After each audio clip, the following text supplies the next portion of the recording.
Assalamualaikum warahmatullahi wabarakatuh. Apa kabarnya Bapak Ibu dan sahabat belajar semua?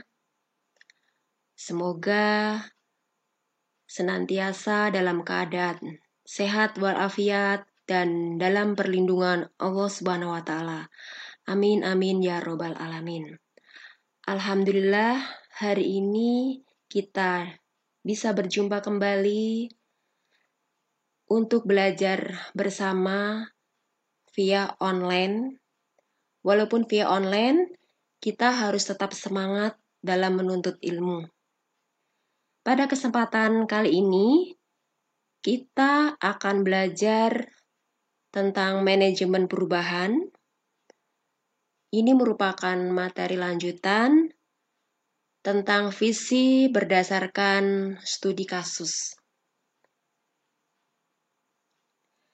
Banyak dari kita yang sudah mendengar istilah visi dan misi, baik itu dalam instansi pendidikan, perusahaan, retail, organisasi, bahkan sampai instansi pemerintah. Meskipun kita sudah sering mendengar, tapi mungkin masih banyak dari kita yang bingung arti dari istilah ini. Beberapa pertanyaan pun muncul ya, seperti kenapa kedua hal ini penting untuk perusahaan, gitu ya. Kenapa tidak visi saja? Kenapa harus disertai misinya, gitu ya. Nah, untuk itu kita akan bahas pada pertemuan kali ini.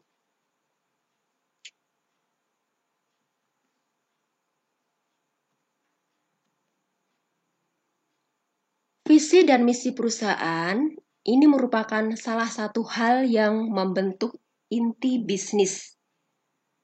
Sebuah perusahaan yang besar pastilah memiliki visi jangka panjang serta misi utama yang kuat. Jadi tidak hanya perusahaan yang berskala besar saja yang memiliki visi misi. Terkadang perusahaan kecil pun memiliki visi dan misi ya. Jadi boleh dikatakan jika sebuah visi misi akan menentukan arah gerak dan peta jalan sebuah perusahaan. Adapun visi dan misi harus mampu menggambarkan apa yang dilakukan perusahaan, bagaimana perusahaan bisa membantu orang, apa tujuan perusahaan tersebut, dan bagaimana perusahaan bisa mencapai tujuan tersebut.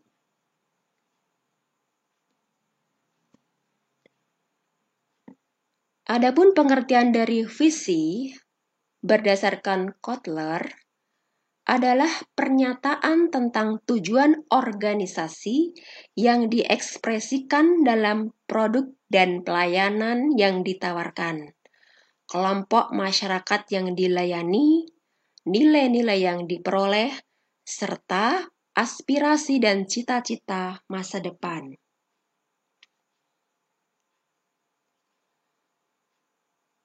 Visi di sini adalah merupakan tujuan, target ya, atau goals yang ingin dicapai atau harus terwujud dalam kurun waktu tertentu, atau mungkin bisa menjadi landasan ataupun dasar pada suatu perusahaan.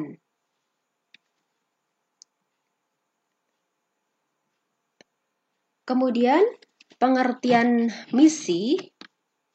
Misi adalah suatu pernyataan tentang apa yang harus dikerjakan dalam usaha mewujudkan suatu visi yang telah dibuat. Bisa juga misi merupakan alasan yang mendasari eksistensi suatu organisasi. Jadi, misi merupakan suatu langkah atau kegiatan yang harus dilaksanakan guna merealisasikan tercapainya visi. Misi adalah langkah-langkah apa saja yang harus ditempuh untuk mewujudkan visi tersebut. Jadi misi itu ibarat langkah-langkah kecil yang dibagi untuk mempermudah serta bentuk usaha nyata dalam memberikan arah sekaligus batasan-batasan proses pencapaian tujuan. Ada juga yang menyatakan bahwa misi adalah penjabaran lengkap dari visi yang sudah disusun.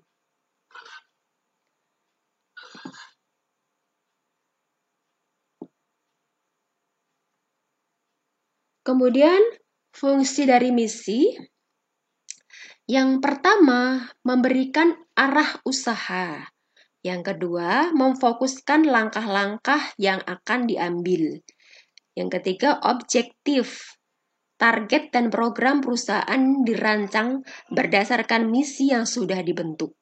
Yang keempat, membimbing aksi dalam berbagai tingkat. Kemudian yang kelima, membantu mencegah karyawan agar tidak salah dalam melangkah. Berikutnya, perbedaan visi dan misi. Visi mendeskripsikan tujuan perusahaan di masa mendatang, sedangkan misi mendeskripsikan rencana apa yang dilakukan perusahaan untuk mencapai visi. Visi biasanya menggambarkan apa yang ingin diraih perusahaan. Misi bisa meliputi deskripsi mengenai fungsi dan kegiatan yang dilakukan oleh perusahaan sehari-harinya.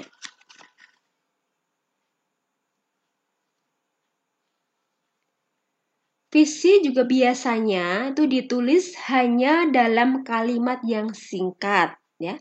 Sedangkan misi itu akan menjabarkan visi tersebut dalam beberapa kalimat yang lebih luas, supaya orang yang membacanya lebih mudah dalam memperoleh pemahaman yang utuh dari visi tersebut. Bapak Ibu semua, visi dan misi dalam suatu perusahaan itu seperti suatu kesatuan yang kompleks. Yang satunya akan menjadi tidak berarti jika yang satunya tidak ada. Jadi keduanya itu saling mendukung dan sama-sama berperan besar dalam mempengaruhi perkembangan suatu perusahaan. Ya, jadi tidak bisa hanya memiliki visi saja tanpa suatu misi. Visi misi inilah adalah merupakan satu kesatuan yang tidak terpisahkan.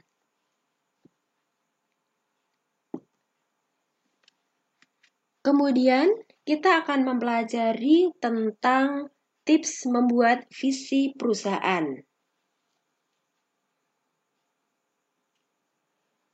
Tips membuat visi perusahaan yang pertama yaitu berorientasi masa depan.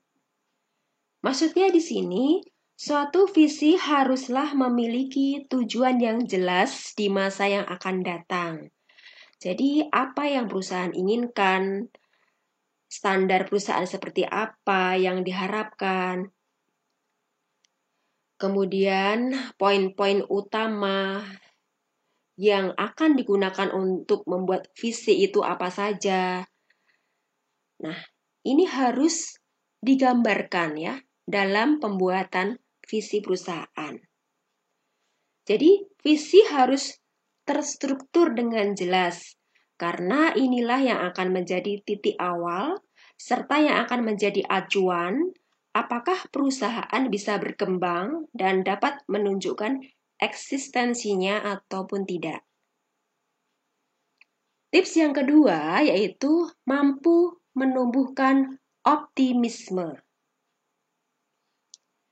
Visi tersebut harus dibuat dengan singkat dan padat ya, agar setiap karyawan bisa mengingat hal tersebut dengan mudah.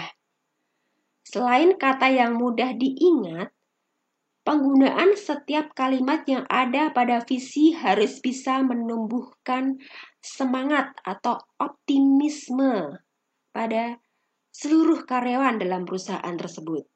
Ya. Cara seperti ini jauh lebih efektif untuk membuat setiap karyawan perusahaan mampu bekerja dengan maksimal.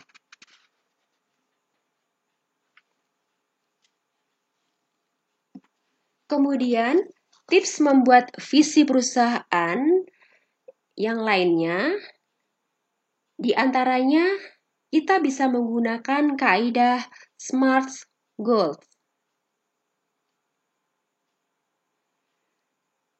Antara lain yaitu specific, measurable, achievable, relevant, dan time-bound. Spesifik di sini, kita harus bisa memastikan visi yang akan kita buat itu memiliki fokus area yang jelas, ya. Kemudian measurable, buat target capaian Anda yang dapat diukur. Achievable, di sini kita harus bisa memilih target-target yang mungkin untuk dicapai. Kemudian relevan. Jadi, Bapak Ibu dalam menyusun visi harus bisa memastikan visi tersebut relevan dengan kondisi dan kebutuhan saat ini. Yang selanjutnya, time-bound. Nah, kita harus bisa membuat target waktu yang jelas. Jadi visi tersebut kapan tercapainya itu harus jelas. 5 tahun yang akan datang, 10 tahun yang akan datang, atau 20 tahun yang akan datang. Harus jelas kapan visi tersebut bisa tercapai.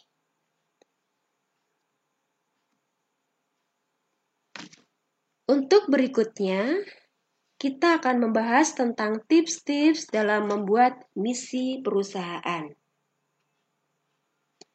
Yang pertama, kita harus bisa merumuskan langkah-langkah. Jadi, visi merupakan suatu langkah konkret yang akan membantu mewujudkan tujuan perusahaan. Misi akan lebih mudah jika dipaparkan dalam beberapa poin. Namun, ada beberapa perusahaan menjabarkan misi dalam satu kalimat. Namun, hal ini tidak masalah. Yang penting, langkah-langkah untuk mencapai misi tersebut jelas, ya. Tidak hanya jelas, dan ini harus mudah dipahami oleh setiap karyawan, ya, sehingga karyawan lebih mudah menganalisa dan kemudian mulai mengaplikasikannya dalam budaya kerja mereka sehari-hari. Berikutnya, tips membuat visi perusahaan yaitu kita harus bisa menentukan target. Nah, untuk beberapa perusahaan, menentukan target pada misi mereka merupakan suatu bentuk motivasi dan membuat langkah mereka lebih terarah. Misalnya, jika sebuah perusahaan bergerak di bidang retail, kita bisa membuat misi perusahaan dengan mencantumkan berapa nilai omset yang harus dicapai oleh perusahaan dalam kurun waktu 1 tahun. Dengan adanya target tersebut, diharapkan karyawan akan lebih terpacu untuk meningkatkan penjualan, kualitas pelayanan, dan lain sebagainya. Nah, berikut akan saya jelaskan contoh-contoh pembuatan visi dan misi berdasarkan studi kasus, ya. Pertama, sebelum membuat visi, kita harus mengetahui dulu latar belakang perusahaan, latar belakang dalam pembuatan visi dan misi tersebut, ya. Ini contohnya, PT Maju Jaya adalah perusahaan yang berusaha di bidang konveksi berbahan dasar kain sutra, wool, chiffon, dan polyester dalam bentuk pakaian jadi untuk pasar lokal di kota Jakarta dan sekitarnya. Kemudian untuk mempertahankan core bisnisnya, maka sebagai antisipasi peluang dan kondisi pasar di masa mendatang, PT Maju Jaya membuat produk konveksi dengan merek Atlantik yang tujuan utamanya untuk pasar ekspor. Nah, Bapak Ibu semua, bagaimana cara membuat visi dan misi berdasarkan latar belakang ini? Baik, kita lanjutkan. Nah, ini visi perusahaan PT Maju Jaya, ya. Menjadikan produk konveksi Atlantik mampu bersaing di pasar internasional dan mempertahankan core bisnis PT Maju Jaya dengan memperluas pasar konveksi ke mancanegara. Ini adalah visi dari PT Maju Jaya, ya. Selanjutnya, dari visi tersebut dibuat langkah-langkah untuk mencapai visi, ya. Di sini ada 4 langkah, ya. Yang pertama, membuat dan menjaga kualitas produk konveksi Atlantik sesuai dengan standar internasional. Yang kedua, meningkatkan promosi produk konveksi Atlantik melalui media online maupun media promosi lainnya. Yang ketiga, mengembangkan inovasi produk baru yang sesuai dengan keinginan konsumen. Yang keempat, meningkatkan sumber daya manusia yang handal dan profesional. Ya. Baik, untuk berikutnya, contoh visi dan misi PT RFB merupakan perusahaan yang memproduksi makanan serta minuman ringan yang dipasarkan ke seluruh Indonesia. Nah, PT RFB ini berencana akan membuat visi misi. Nah, visinya seperti apa dan misinya seperti apa? Nah, berikut adalah visinya. Menjadi perusahaan makanan dan minuman yang paling sukses di Indonesia dari segi profit, penjualan, dan kepuasan pelanggan melalui kerjasama seluruh komponen dalam perusahaan. Kemudian misinya, di sini ada 4 misi, ya, atau 4 langkah-langkah yang diambil untuk mencapai visi tersebut. Yang pertama, selalu memberikan kualitas yang terbaik untuk makanan dan minuman agar konsumen merasa puas.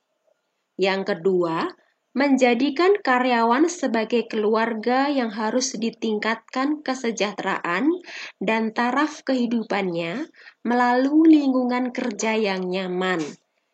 Ketiga, menjamin kerjasama dengan berbagai rekan usaha untuk memberikan keuntungan bagi semua pihak.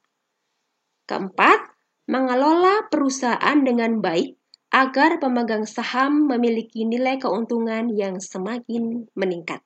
Nah, itu tadi adalah visi dan misi dari PT RFB, ya, yang merupakan perusahaan yang memproduksi makanan serta minuman ringan yang dipasarkan ke seluruh Indonesia.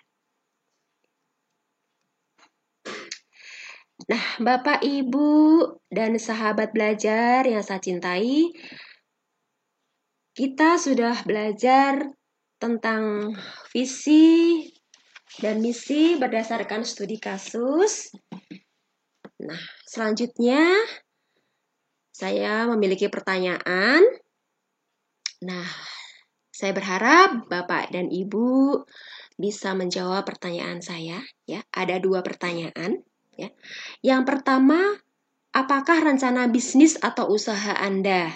Yang kedua, sebutkan visi dari bisnis atau usaha Anda tersebut. Bagaimana Bapak dan Ibu? Bisa membuatnya kan? Ya, insya Allah Bapak Ibu bisa membuat rencana bisnis atau usaha sendiri, kemudian bisa menyebutkan visi dan misi dari usaha atau bisnis Bapak Ibu tersebut ya. Namun pada kesempatan kali ini saya tidak minta untuk menyebutkan misi ya. Cukup pada kesempatan kali ini Bapak Ibu menyebutkan visi dari bisnis atau usaha Bapak Ibu sendiri ya.